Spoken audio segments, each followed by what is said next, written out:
Hey, welcome back, Rankers.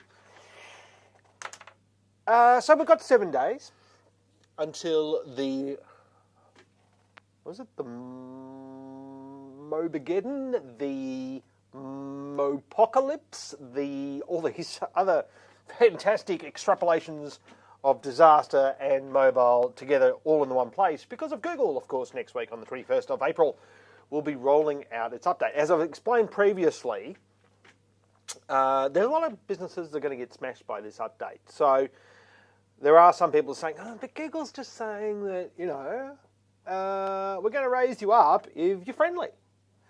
However, of course, if you're not mobile friendly, you're going to go down in the rankings.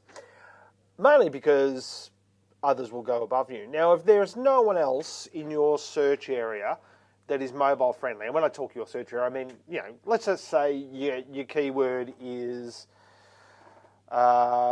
servo motors, and there's no one else there for that search that is mobile friendly. Well, you're probably not going to be affected. Or if you don't get any mobile traffic currently, guess what? You're not going to get any next week either.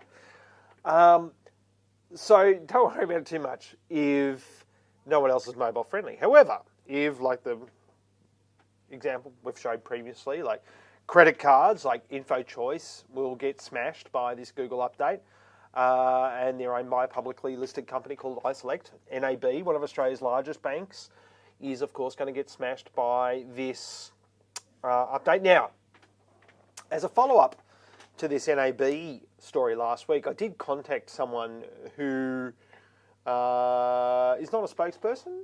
I can't tell you anything about him, actually.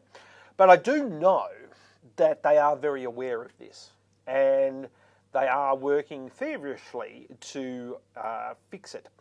So if you go into the site that we showed last week, the Google site, which we'll test to see whether your site's mobile friendly, and you put this URL in, you will see that it's very unfriendly and Google doesn't like it. If you put just nab.com.au in, Google will say that part's friendly. So parts of the NAB site are friendly, other mobile friendly, other parts are not mobile friendly. So the parts that are not mobile friendly, they're the ones that are going to sink in the rankings like these phrases. So then we thought, well, that's just a search I did at random. That's crazy. A search I did at random, and 2 out of the top 4 ranking for this highly sought after, highly valuable, highly expensive to buy search are going to get smashed. So then we said, well, let's go and have a look at the ASX200, the top 200 stocks on the Australian Stock Exchange. And we found that 50% of the ASX200 is not mobile friendly. That means 50% of Australia's top stocks are going to be smashed next week by a Google update. Now, we haven't seen a potential disaster that big since Y2K. That's last century, by the way. 50% of Australian sites listed, top 200 sites listed companies are going to get smashed by this. Now, there are some qualifiers around this. For instance, this is a breakup of the industries. So we're seeing here 24% materials industry, which I think, if I understand it correctly, by the way that the ASX, you see here 24% materials, 10% energy. I think that 34% is probably the mining industry, from what I can gather, based on these sorts of categories. And these are all the ASX listed categories. So it's a little bit confusing the way that the ASX does this, because if I go and have a look at the, say, BHP Billiton, it's actually classed as a materials company.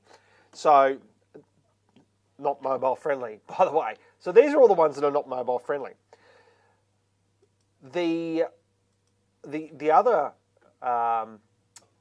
caveat I will put on this data is that, like some of these companies' websites, we're talking about the parent company, like I think we've got Pacific Brands in here, and Pacific Brands has a number of different brands which are consumer brands. So the packbrands.com.au site, maybe they don't care that much that it's not mobile friendly. I reckon I would though, especially if you're looking for investors or shareholders who want to see the latest reports and those sorts of things, if it's going to be hard for them or they can't find you anymore. The interesting thing will be is if I Google Pacific Brands or BHP Billiton next week on my mobile device, will they still be there in search? This is a difficult one. So we saw that Google came out 2 weeks ago and they said that, look, if you're the most authority for a particular search, then you should turn up. Well, for brand search, you would say, oh, okay, that's true. But what if, for instance, you're one of these big ASX listed companies? There's a lot of people talking about you all the time. A lot of news, a lot of blogs.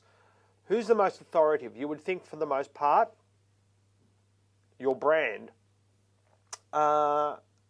site would be the most important for any given search.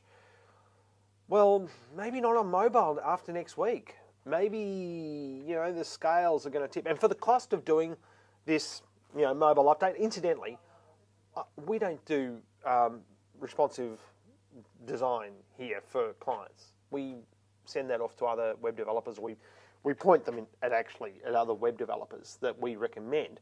We don't do it ourselves. So I'm not making any money out of responsive design sites or anything like that. So but what I am saying is that there's going to be a lot of upheaval next week. Most of these businesses won't know why their earnings are starting to go down a little bit. They won't see it. Look at this one here, tpg.com.au. That's got a $7.1 million market capitalisation, and they're in the telecommunication services. For those of you who don't know, TPG, I worked for them briefly, disclosure, 1996, selling bandwidth. They are one of Australia's largest ISPs. They're not mobile friendly. And I've just gone and checked it on a mobile phone. They're not going to be there next week for a bunch of phrases like broadband. So a lot of the stuff that you would associate with an ISP, they're currently ranked really well for on the desktop and on the mobile. Next week, they're not going to get that traffic, right? So in answer to the question from Peter Switzer on Switzer TV, yeah, there is a lot of earnings going to be affected by this Google update. So I'm going to make this data available via our blog. If you're on YouTube or Smart Company or anything else, just shoot us an email to tech@stuartmedia.com.au. We'll make sure you can get access to this data. But the guys here have gone through this. The other exceptions I would put on this are that some of these sites that are listed here as the parent sites, the check that we've done, some of them when you go into mobile, it's doing a lookup of the device and it's redirecting you to a mobile version of the site, and those mobile versions are actually indexed. So this doesn't take those sorts of device-dependent redirects into account. But, I'm saying 50% here, maybe it's only 30 to 40% really, not mobile friendly. It's still a significant chunk. And for instance, some of the sites here will still get hit, even if they are mobile friendly, because what the team found here is that some of them, they're mobile friendly, there's 17 that are mobile friendly, but there's a lot of room for making improvements to that mobile friendliness. So you can be mobile friendly, but not really friendly, right? And if someone else is really friendly, then Google's going to rank them higher if everything else is equal. So even though you've done a responsive design site, it also will pay to go and check your entire site in the Google Mobile Friendly Test Tool, which I'll put a link to in the blog post as well. But I found that fascinating. The other ones that are not, I think iiNet might be in here too, if I got that right. iiNet. iiNet.net.au, not mobile friendly. And these are big ISPs that would, see here it says site is mobile responsive but still needs improvement, which means it's probably still got pinch zoom, some of the font will be too small, some of the text, stuff like that. Whereas the TPG one is just like, nah, not even mobile responsive. So, yeah, there's going to be a lot of upheaval and possibly a lot of uptick for a lot of people next week from mobile search. And that's it for this week. We'll see you next week. Thanks very much. Bye.